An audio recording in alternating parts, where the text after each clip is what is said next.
Hi, Dee Dee Explores here. We're going to search for somebody that has a really interesting history. He has a name of Nathan Beach.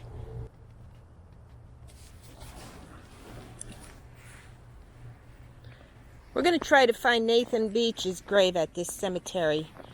We're up here, it's by Berwick, Pennsylvania, northeast Pennsylvania. And we're going to try to find where this man was buried. He was instrumental in the coal industry. But first, a little history about his family. His father was Nathan Beach Sr. He was born in 1721. He came to this area in 1773. Now, I will discuss that a little bit later on. There may be a snafu with some dates on that, but he died in 1796. He was the first recorded burial in this cemetery. There's only about 500 graves here. His son, Nathan Beach, who is the subject of this video, was born 1763, and he died 1847. He survived the Wyoming Massacre of 1778. He fought alongside George Washington. He settled in this area, and he had extensive coal land holdings. He was involved in mills and canals and much more.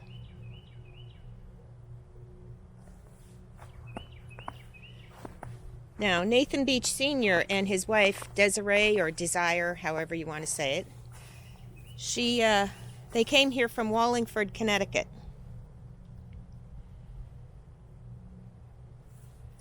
They came in early 1773.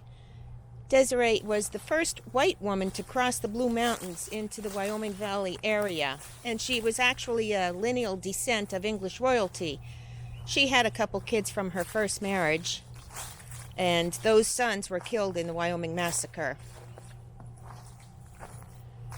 Nathan Sr. and Desiree had 3 kids: Nathan Jr., Huldah, and Stephen. Stephen, interesting fact, was the first white child born in this area.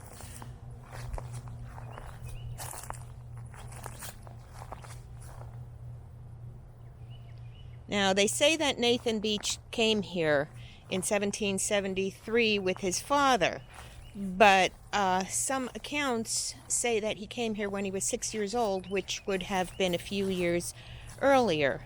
But all my research found those 2 dates, so I'm not sure which one is the real date. But anyhow, Nathan came here. He survived the Wyoming Massacre in 1778, and at 15 years old, he joined the Revolutionary Army. He fought alongside George Washington. George Washington gave him some very good advice. He told him to get all the land he could in this area because it was going to be very valuable one day.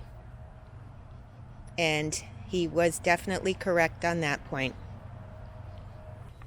Now, not only did Nathan join the Revolutionary Army at the age of 15, but he fought in it continuously until Yorktown, basically when it was over and the surrender happened. He also held the post of postmaster from the inception of the post office here until his death in 1847. He was also a longtime justice of the peace, and he represented Luzerne County in the legislature from 1806 to 1809. This man had his fingers in everything. He was a wonderful man. As an adult, he used to let poor travelers that had no place to stay, he used to let them stay at his house for free. Feed them, board them. Very generous man.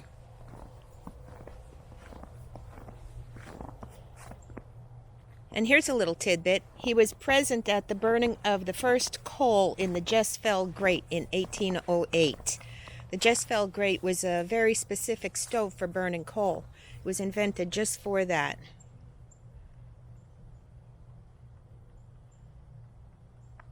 Some old ones here. I'm having trouble making out the names.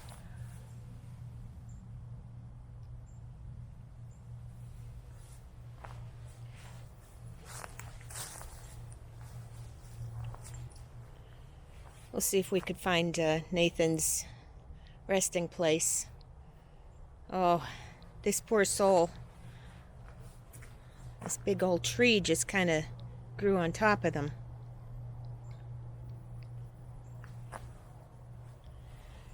Nathan was a leader in a lot of enterprises. He had a lot to do with bringing in the mills in the area, the turnpike, the Wyoming Valley canals to the area. He had his hands in everything. The name of this town, it was named after him, Beech Grove. Well, Beach Haven, Beech Grove, but it was named after him. And when he brought all these things in, the town grew larger and larger, and there was a flour mill here. In 1848, they shipped 100 barrels a day. That's quite a lot. Used to go down the canals, and in the canals, they were pretty good around here too. They would do sometimes 4,500 boats through the season. They would pass like 4,500 boats through it during the season, which was quite amazing. And they also had a waylock there. So this was quite a good operation. It was big. And then the railroad was built, and, you know, the boating began to decline a bit because of the railroad.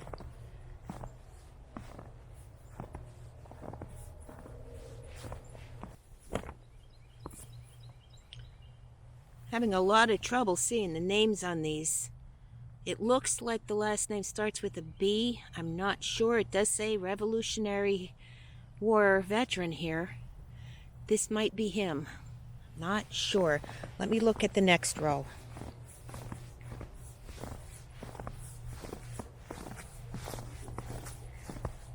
No, that's William somebody.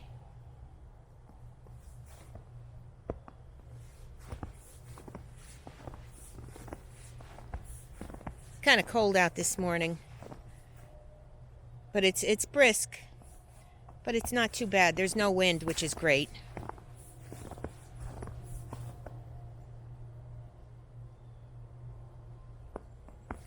Some of these are so hard to see.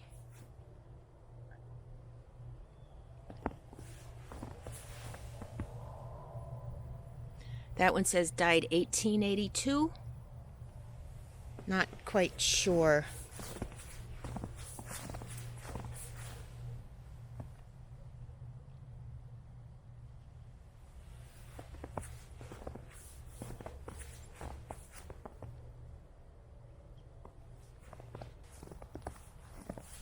Here we have Hicks. There was a Hicks ferry just down the road along the river. We're going to get to there one of these days very soon. Nathan teamed up with these people to work with the canals and the ferries. There was a lot of coal business around here back then.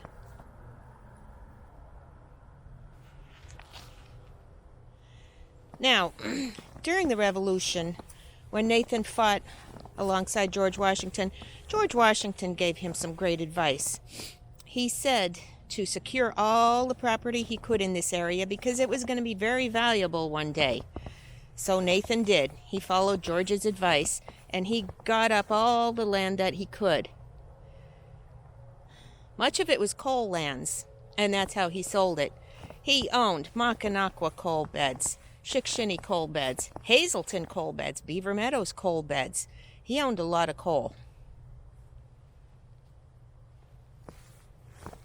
As far as even Newport and Wanami, he had a lot.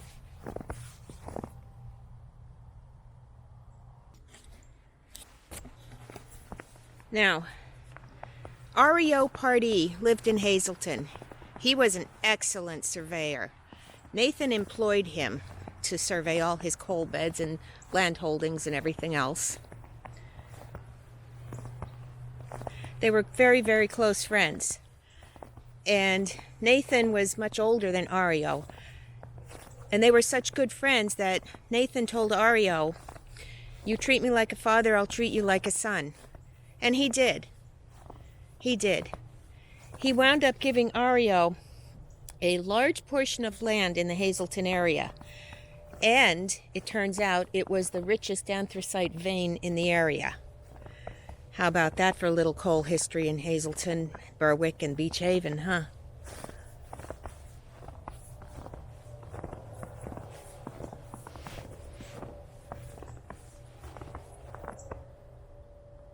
Oh, these are worn so bad. It's like I really can't tell what the names and dates are on these.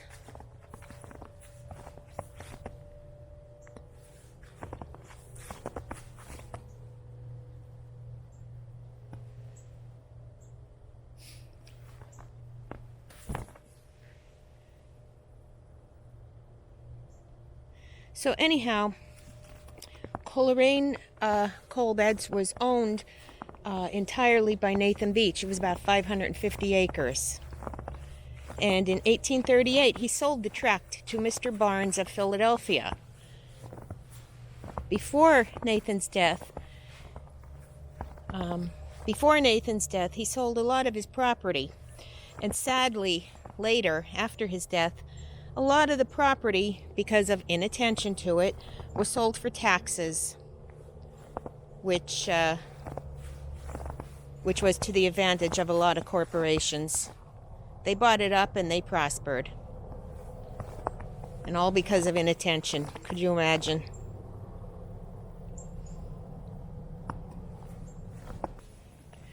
Now, the earliest burial was Nathan Sr. in 1796. And according to the records I found, the most recent was 2012. That's quite a range for a cemetery that only has 500 graves. Now, here's another interesting thing. Nathan Beach was a cousin of Sarah Beach, Esquire, of Hartford, Connecticut. He wrote the Articles of Capitulation at 40 Fort in 1776.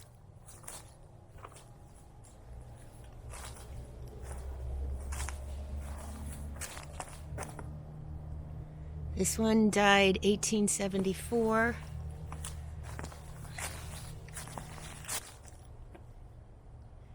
I think Nathan's burial spot was one of those other ones that we were at just a few seconds ago. But the inscriptions are so worn, it's so hard to tell.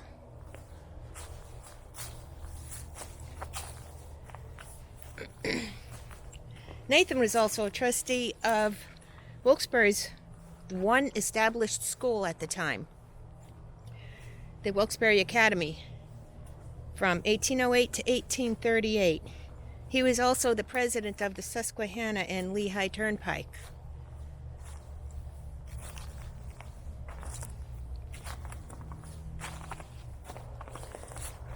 Now, Nathan Beach and Jacob Sist, they put through the north branch of the canal in this section in 1828. Some of his descendants currently live in Chickashinny, but I'm not going to mention their names to let the people have their privacy, you know.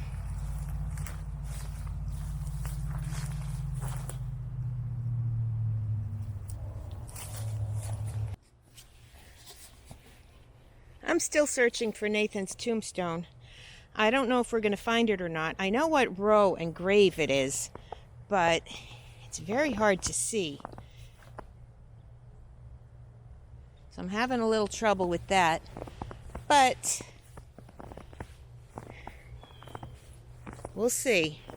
Maybe I'll find it. I'll walk around a little bit. Maybe I'll find it.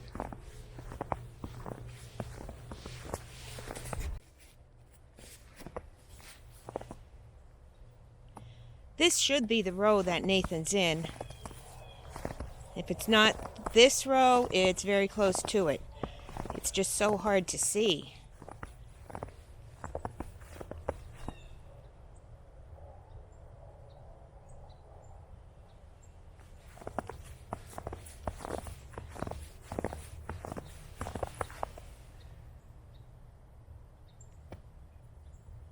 Not sure what the name is on that one.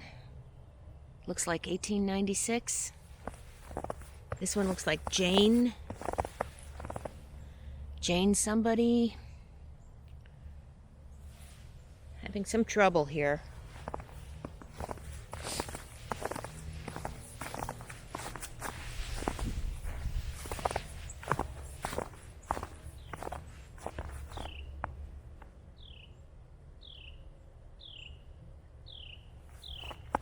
Well, I really was hoping to find it. But as you can see, it's a little difficult.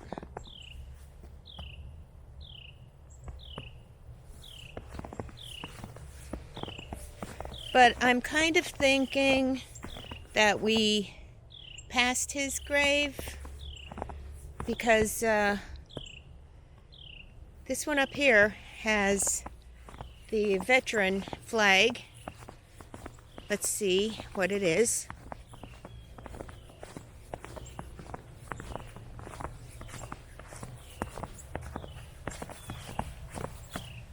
It says Revolutionary War. This might be Nathan's.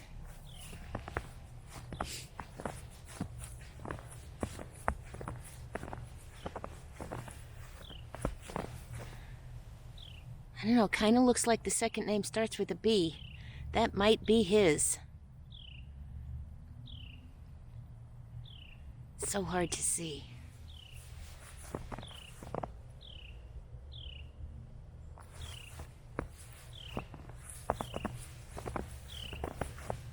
The one next to it is just as hard to see.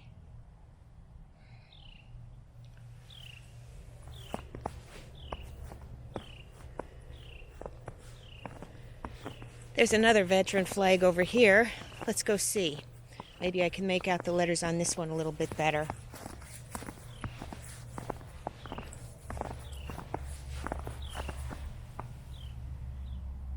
Is that Revolutionary War, it looks like? No, I don't think so. That looks like a Michael, M-I-C-H, Michael somebody.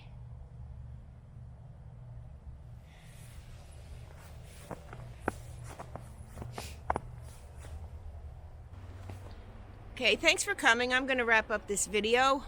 Sorry I couldn't show you Nathan's grave. I tried, but I think I was close, but no cigar. I hope you enjoyed it. Hope to see you soon. Peace, baby.